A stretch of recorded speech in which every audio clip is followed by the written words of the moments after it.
Hello everyone. Today we're going to be using some stencils and I'm going to show you a couple of different ways to use them. So here's one I started a little bit earlier, just so we're not spending too much time watching me doing blending. So I'm using Distress Oxides, which work brilliantly for what I'm doing. So I've already started putting some ink on this card and I'm just going to blend the rest of it just to show you how it's done. Now I'm only doing a really light coverage because I don't want too dark on there. Then I'm going to pop the stencil on top and using this mat, which I love from Couture Creations, it holds it all in place. Otherwise you've got to put tape down and hold it all there. We're going to put some more ink up on the brush, and then we're going to go over the stencil. This time it's going to be a little bit heavier than the coat that was just put on. You can use a different colour if you like, but for this one I'm just going to show you how it looks with the same colour over each other, just done a little bit heavier to give a beautiful effect.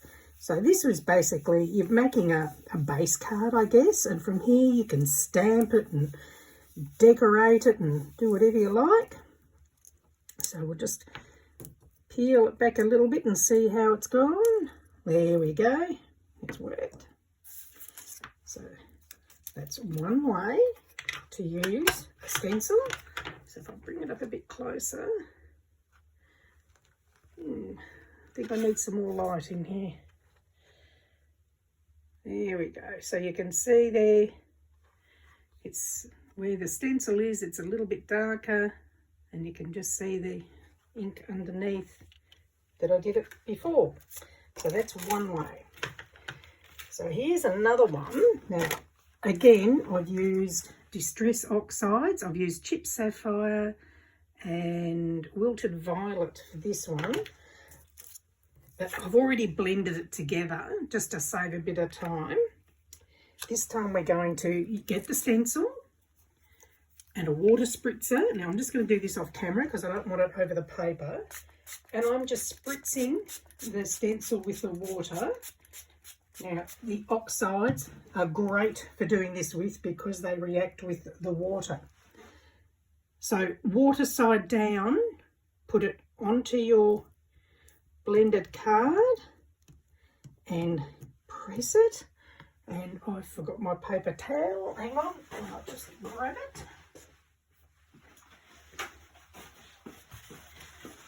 And you can just push it down, and what will happen is the water will react with this ink and it will bleach the ink. Okay, make sure it's all done and then lift it off.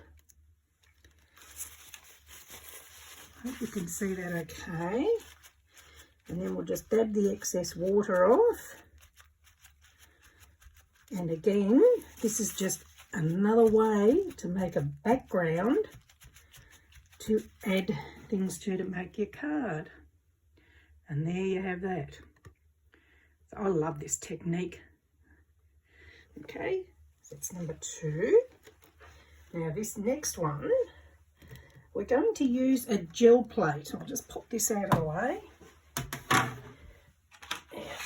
I'm going to use this gel plate. For those of you that don't know what a gel plate is, it is basically a piece of jelly.